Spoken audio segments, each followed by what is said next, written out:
My uncle still lives in my room. I don't see him, but I feel him.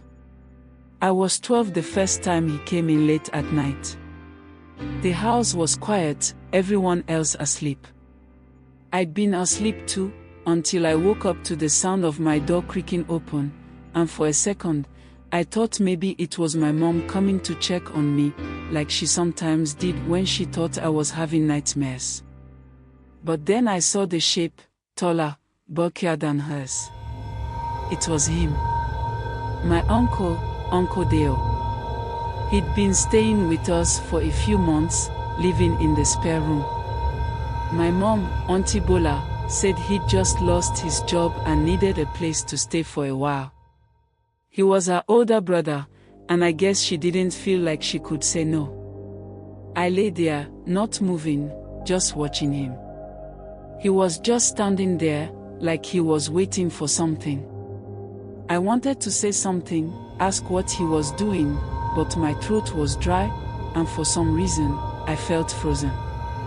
He moved slowly, coming closer, his feet barely making a sound. I thought maybe he was sleepwalking, but his eyes were open. He was looking right at me. "Don't worry, it's just me," he whispered, his voice soft but strange. Not like the way he usually talked to me. He put his hand on my shoulder, and I felt my whole body tense up. I wanted to pull away, but I didn't. I didn't know why. I just lay there, pretending to be asleep, hoping he would leave. But he didn't. After that night, it became a pattern. I'd hear the door open, and he'd come in, always so quiet, like he didn't want anyone else to know. He'd sit on the edge of my bed, sometimes stroking my hair, other times holding my hand. It felt wrong, but he never hurt me, not in the way I thought someone would if they wanted to do something bad. He never hit me or yelled or forced anything. But the way he touched me, the way he looked at me, it felt wrong in a way I didn't have words for. One night, he came in, and instead of just sitting on the edge of the bed, he leaned over me, closer than usual. I could feel his breath on my neck, his hands on my arms, holding me in place. I tried to pull away, but he whispered, "SHHH, it's okay, it's just me. I'm here." I wanted to scream, but I couldn't. My voice felt trapped inside me, like a knot in my throat. I just lay there, trying to pretend I wasn't there at all, that this wasn't happening. The nights got darker. Sometimes, he'd stay longer, and the things he'd whisper became scarier. He'd say things like, "This is our little secret," or "Nobody else needs to know." And I believed him. I believed that if I told anyone, they wouldn't believe me. Who would? He was my uncle, my mom's brother. To everyone else, he was a kind, hardworking man who'd fallen on tough times. Why would they believe me, a kid, over him? I thought about telling my mom, but the words would die in my mouth every time I tried. How could I make her believe me? She loved her brother. She trusted him enough to let him stay in our home, in the room right next to mine.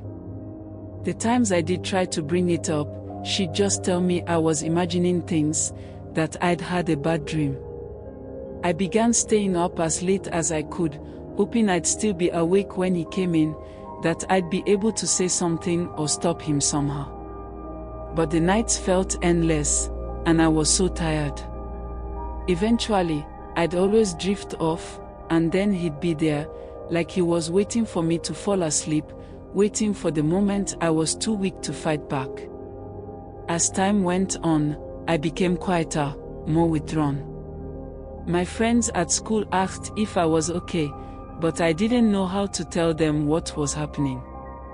How could they understand something I barely understood myself?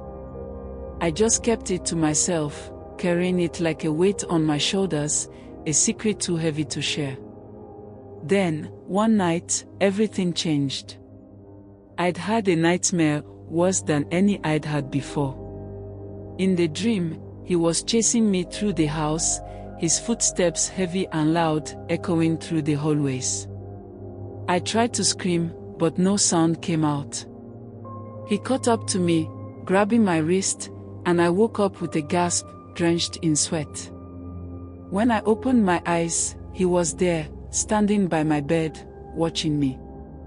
His face was different this time, his eyes darker, his expression something I'd never seen before.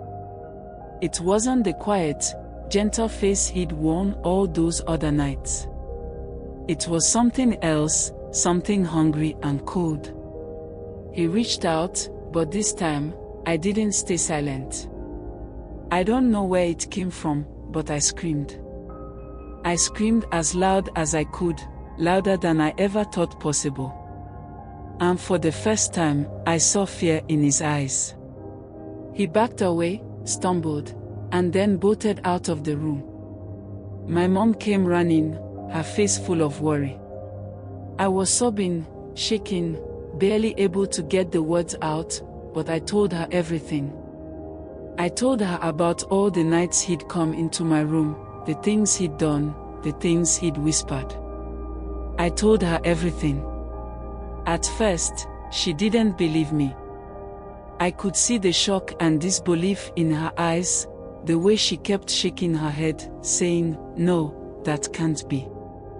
They wouldn't, is your uncle." But then she saw how I was crying, how scared I was, and something changed. She hugged me, and I could feel her trembling, too. He left our house the next day. I didn't see him go. I stayed in my room, too afraid to come out. My mom told me he wouldn't be coming back, that he'd found somewhere else to stay. She never talked about it again, like she wanted to erase it from her memory. But I couldn't forget. Even now, I can't forget. It's been years, and I still can't sleep in that room. I feel him there, in the shadows, in the corners. I hear the creak of the door at night, even though I know it's just my mind playing tricks. But it feels real, like he's still there, waiting. They say that spirits haunt the places they leave unfinished. I think that's true, because he never really left. Even though he's gone, I can still feel his presence, watching, waiting. And I don't think I'll ever be able to get rid of it.